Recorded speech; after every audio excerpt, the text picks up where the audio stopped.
नमस्कार, राधे राधे प्यारे साथियों। तो स्वागत है आपके अपने यूट्यूब चैनल स्किल स्मार्ट पर। मैं आप सबका भाई मनीष। तो आज नए चैप्टर में आप लोगों का स्वागत करता हूं। अध्याय 4 होगा पृथ्वी के प्रमुख स्थल रूप। इसको पढ़ते हैं और समझते हैं इसको। विभिन्न स्थलाकृतियां हैं, पर्वत है, पठार है, मैदान है। इन तीनों के बारे में पढ़ेंगे ध्यान से। चलिए, तो आप लोग वीडियो को शेयर कर लेना और नए हो तो चैनल को सब्सक्राइब कर लेना मेरे मित्र, मेरे साथी। चलिए स्टार्ट करते हैं। तो लाइन बाय लाइन स्टार्ट करेंगे। तो आप लोग बुक रख लीजिएगा सामने और देखते चलिएगा, ज़्यादा समझ आएगी, है क्या नहीं। कहता है, पटना जंक्शन पर गरीब रथ दिल्ली की ओर जाने के लिए तैयार खड़ी थी।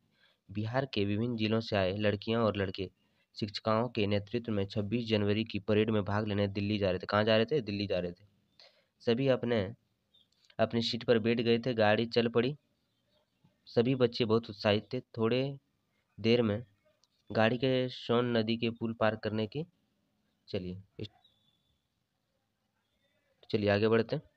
यहाँ तो हो गया पुल पार करने की। हाँ, तो पुल पार करने की क्या आगे गड़गड़ाहट सुनाई पड़ी। तभी राहुल बोल उठा, अभी थोड़ी ही देर में यह गाड़ी हमारे गांव के पास से गुजरने वाली है। खिड़कियों से देखना, दूर दूर तक मैदान ही मैदान नजर आएंगे। किसने बोला? राहुल ने बोला कि दूर दूर तक मैदान ही मैदान नजर आएंगे और दूर दूर तक पहाड़ का कोई नामो निशान नहीं दिखाई देगा, है क्या नहीं। बीच में दखल देते हुए मनोज बोल उठा, हमारे वाल्मीकि नगर में तो घने जंगल और पहाड़ दिखाई पड़ते हैं। राहुल बोला, सच? मैंने तो कभी नहीं देखा। तभी गीता बोल उठी, ऐसा भी क्या? कभी राजगीर और जमुई की ओर आओ, तब तुम्हें पहाड़ियां दिखाई पड़ेंगी, है क्या नहीं। ये सब आपस में गपे कर रहे हैं। ये सब आपस में गप कर रहे हैं। तो चलिए आगे बढ़ते हैं। मनोज बोला, हमारे यहाँ के पहाड़ बहुत ऊंचे और बड़े हैं। गीता बोली, नहीं, मेरे यहाँ के पहाड़ ज्यादा ऊंचे हैं। शिक्षिका इन सभी बच्चों की बात सुनकर मुस्कुरा रही थी। उन्होंने सभी बच्चों को पास बुलाया और कहा, सुनिए, ये पहाड़ पठार और मैदान प्रकृति की देन है। किसकी देन है? प्रकृति की देन है। चलिए शिक्षिका क्या समझाती है आगे समझते हैं। तो शिक्षिका ने राहुल से पूछा, राहुल आप बताइए, आपके गांव में भूमि कैसी है? लोग क्या क्या करते हैं? कैसे रहते हैं? कहाँ रहते हैं? क्या खाते हैं? ये तो आप लोग सब जानते हैं। हम लोग किस देश में रहते हैं, क्या खाते हैं, क्या हम लोग का पैसा है, क्या नहीं। चलिए तो आगे बढ़ते हैं। तो राहुल बोला, हमारे गांव में दूर दूर तक समतल भूमि, ना कहीं अधिक ऊंची ना कहीं अधिक नीची। इसमें लोग धान, गेहूं, चना, ईख इत्यादि फसलें उपजाते हैं। नदी एवं तालाब भी है। कृषि कार्य के लिए लोग वर्षा पर आधारित हैं। बरसात के दिनों में पानी खेतों में रुक जाती है। सिंचाई के लिए वर्षा के जल का भंडार आहार में भी किया जाता है। कुछ जगहों में नहरों की व्यवस्था है कि नहीं। नदियों में बांध बनाकर पानी खेतों तक पहुंचाया जाता है। हर तरफ मिट्टी एक जैसी नहीं है, कहीं चिकनी है तो कहीं दोमट है कि नहीं। खेतों की जुताई के लिए हल, चलिए आगे बढ़े।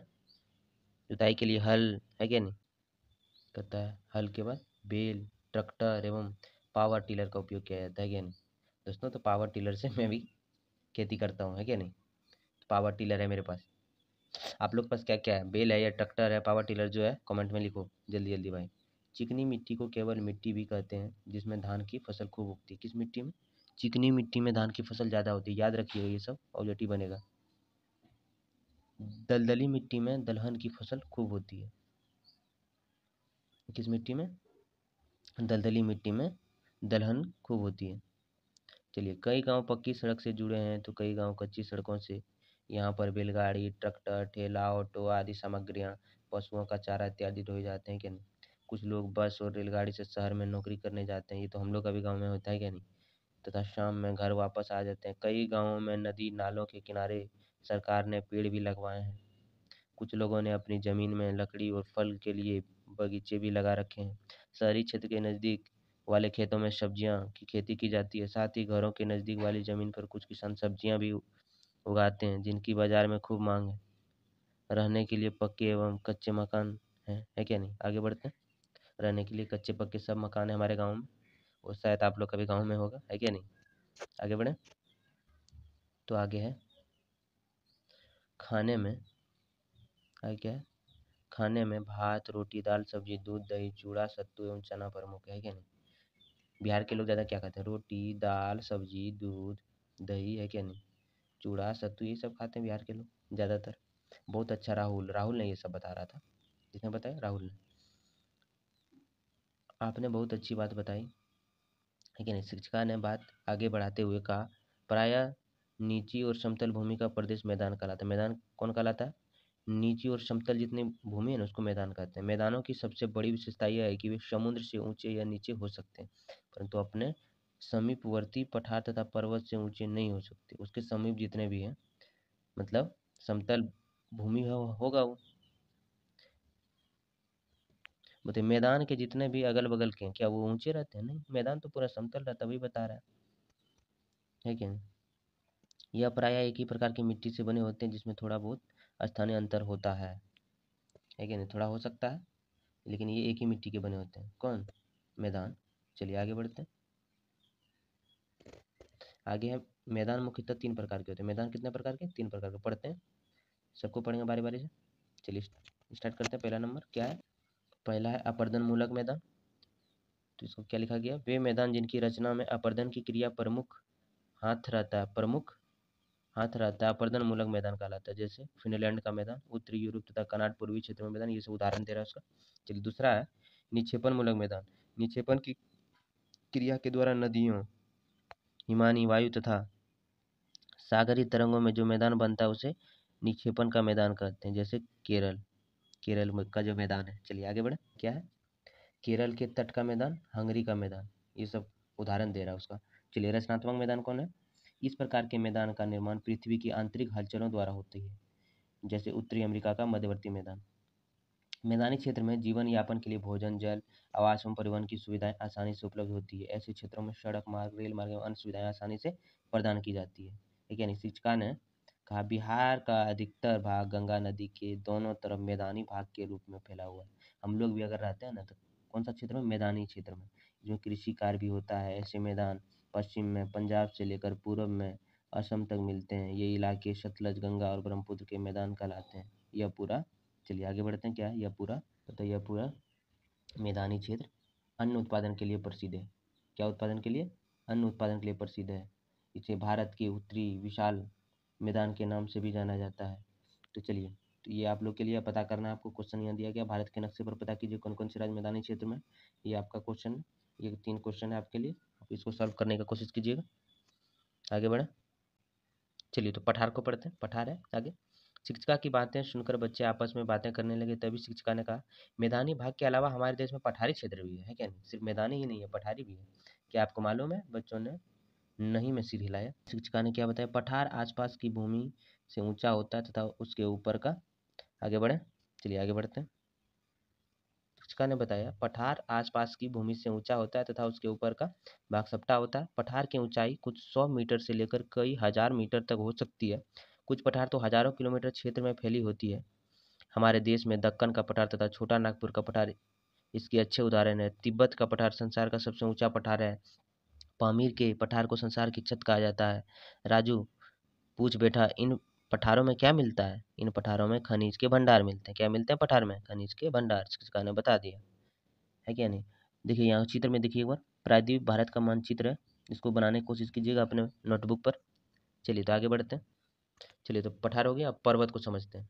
मनोज बोला, दीदी जी मेरे पश्चिम चंपारण जिला में भी पठार है। शिक्षिका ने कहा, नहीं नहीं, जिन्हें तुम पठार कह रहे हो पठार नहीं बल्कि पर्वत है। क्या है? पर्वत है, क्योंकि पर्वतों के ऊपरी हिस्से सपाट नहीं होते और वे आसपास के क्षेत्रों से बहुत संकीर्ण होते हैं। ये लंबी श्रृंखला के रूप में भी फैली होती है।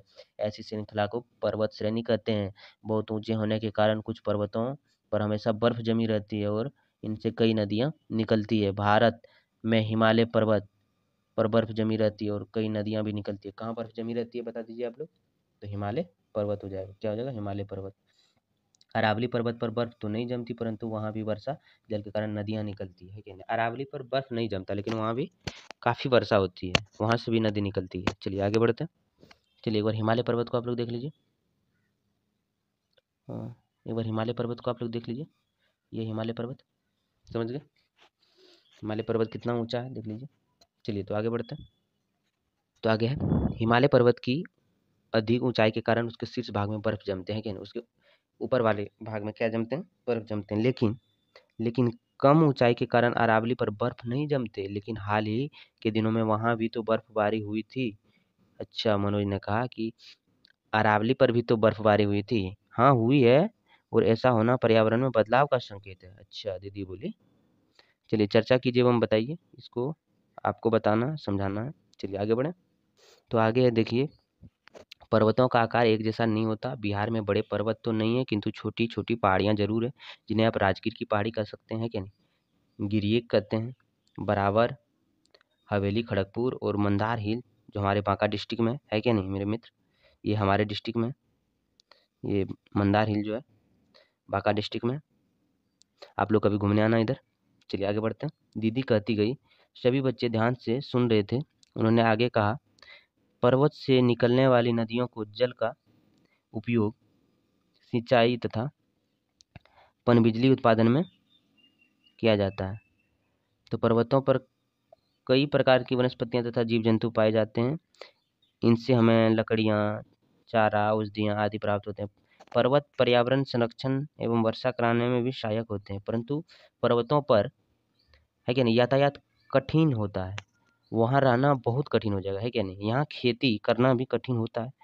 खेती करने के लिए किसानों को सीढ़ीदार खेत बनाने पड़ते हैं कि नहीं तो पानी ही नहीं रुकेगा वहाँ।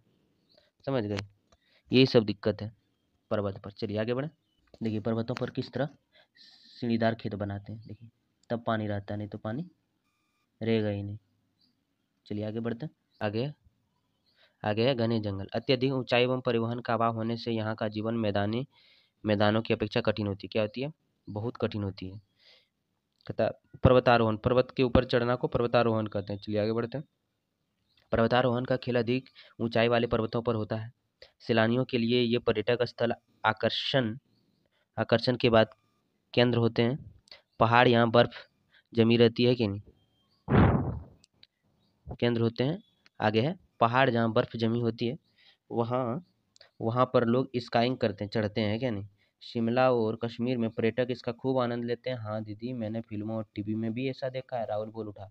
बिल्कुल सही कह रहे हो दीदी, ने सिर हिलाकर स्वीकृति दी। चलिए यहाँ तक हो गया, समझ आ गया आप लोगों को। चलिए आगे बढ़ते हैं। बर्फ पर स्काइंग करता व्यक्ति बर्फ पर कैसे चढ़ रहा है, मस्ती कर रहा है क्या नहीं। चलिए तो आगे बढ़े।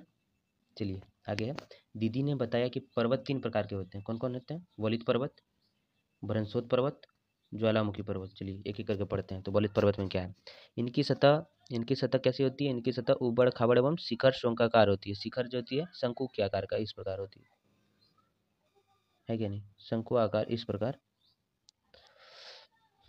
चलिए तो जैसे भारत का हिमालय पर्वत एवं दक्षिण अमेरिका का एंडीज पर्वत है क्या नहीं। हिमालय पर्वत देखिए कितना ऊंचा है, इस प्रकार है क्या नहीं, इस प्रकार बहुत ऊंचा ऊंचा है। चलिए आगे बढ़ते हैं। कहता बृहस्पति पर्वत, पृथ्वी के आंतरिक हलचलों के कारण पृथ्वी पर दरारें पड़ जाती है। दोनों दरारें के बीच का भाग ऊपर उठ जाता है। इस ऊंचे उठे भाग को बृहस्पति पर्वत कहते हैं। भारत का सतपुड़ा पर्वत इसका उदाहरण है। सतपुड़ा आप लोग एक बार सर्च कर लीजिएगा, पर्वत समझ आ जाएगा आप लोगों को कौन सा है। तो आगे है ज्वालामुखी पर्वत। ज्वालामुखी से निकले लावा एवं अन्य पदार्थों के ठंडा होकर जम जाने से जिन पर्वतों का निर्माण होता है उसे ज्वालामुखी पर्वत कहते हैं। इटली का विषुवीय पर्वत इसका उदाहरण है कि नहीं, इटली में है। कौन सा, विषुवियस पर्वत इसका उदाहरण है। भारत के अंडमान निकोबार के बरेन आइलैंड में शक्र ज्वालामुखी पर्वत पाए जाते हैं। कम ऊंचाई के पर्वतों को पहाड़ कहा जाता है। कम ऊंचाई के पर्वत को क्या कहेंगे, पहाड़ कहेंगे। क्या कहेंगे, पहाड़ कहेंगे। क्या कहेंगे, पहाड़ कहेंगे। चलिए तो याद रखिएगा आप लोग। आगे बढ़ते हैं। कहता है मैदान, पठार और पहाड़ के बदलते चेहरे। कैसे बदल रहे हैं चेहरे समझते हैं। शिक्षिका ने कहा, अब तो मैदान, पठार और पहाड़ जैसे पहले जैसे नहीं रह गए, और सभी बच्चे चौंक गए। सभी ने पूछा, ऐसा क्यों। शिक्षिका बोली, बढ़ती जनसंख्या इसका मुख्य कारण है। बढ़ती जनसंख्या के लिए भोजन, वस्त्र, आवास की जरूरतें बढ़ी है। पहाड़ों पर लोग बसने लगे हैं, पर्यटक पहुंचने लगे हैं, वनों को काटा जा रहा है, इससे वहाँ प्रदूषण भी बढ़ा है। सड़क निर्माण के लिए इन्हीं पठारों और पहाड़ों को काटा जा रहा है, जिससे ये विलुप्त हो जाते हैं, होते जा रहे हैं क्या नहीं, सारा विलुप्त होते जा रहा है पर्वत पठार। मैदान में परिवहन, जल, समतल भूमि की उपलब्धता के कारण कल कारखाने लगे हैं, सब कुछ। जितनी जनसंख्या बढ़ रही है, जनसंख्या जितनी बढ़ेगी उतनी हर चीज घटेगी, है क्या नहीं। चलिए तो आगे बढ़े। चलिए तो आगे, जिससे आबादी काफी घनी हो गई है। कल कारखानों के लिए खनिजों का उपलब्धता पठारों से ही है। खनिज कहाँ से मिलता है, पठार से। तो क्या करेगा, सब खनिज निकालने के लिए पठार को तोड़ फोड़ देगा, इसलिए पठारों का दोहन हो रहा है। इन सब की प्रकृति सुंदरता घटी है। पठारों तथा प्रदूषण घटी है ना। चलिए आगे बढ़ते हैं। कहता पठारों तक प्रदूषण बढ़ा है और वन क्षेत्र घटे हैं। मैदानी भागों में सहज उपलब्ध भूजल का जबरदस्त उपभोग कृषि कार्यों में, कल कारखानों में एवं आवास कार्यों में हुआ है, इसलिए इनका भी दोहन हो रहा है। यही वजह है कि इन क्षेत्रों में भी भूजल स्तर गिरता जा रहा है, जिससे जल संकट पैदा हो रहा है। आने वाले दिनों में भी हमें गिरते भूजल स्तर की समस्या का जबरदस्त सामना करना पड़ेगा। पड़ेगा नहीं, पड़ रहा है क्या नहीं। आजकल क्या हो रहा है, आजकल क्या हो रहा है उसी का परिणाम है क्या नहीं। टाइम से वर्षा नहीं हो रही है क्या नहीं। टाइम से वर्षा हो रही है क्या, नहीं हो रही है। टाइम से वर्षा हो रही है, नहीं हो रही है। मतलब मौसम बिगड़ गया है टोटल। हमारा जो है वायुमंडल इस बिगड़ गया है, जलमंडल भी बिगड़ गया है। तो यही सब बढ़ती जनसंख्या और पर्वत पठार पेड़ पौधे नष्ट करते जा रहे हैं, इसी कारण हो रहा है। तो कैसा लगा आप लोगों को ये वीडियो। पूरा चैप्टर हो गया समाप्त। पृथ्वी के प्रमुख स्थल रूप पूरा समाप्त हो गया, पूरा समाप्त। धन्यवाद साथियों। कैसा लगा आप लोग कमेंट में लिख दीजिएगा। समाप्त हो गया पूरा चैप्टर। चलिए इसका ऑब्जेक्टिव लेकर आएंगे अगले वीडियो में। तब तक के लिए पढ़ते रहिए, मुस्कुराते रहिए और थोड़ा कम खाइए लेकिन ज़्यादा पढ़िए। धन्यवाद साथियों। जय हिंद।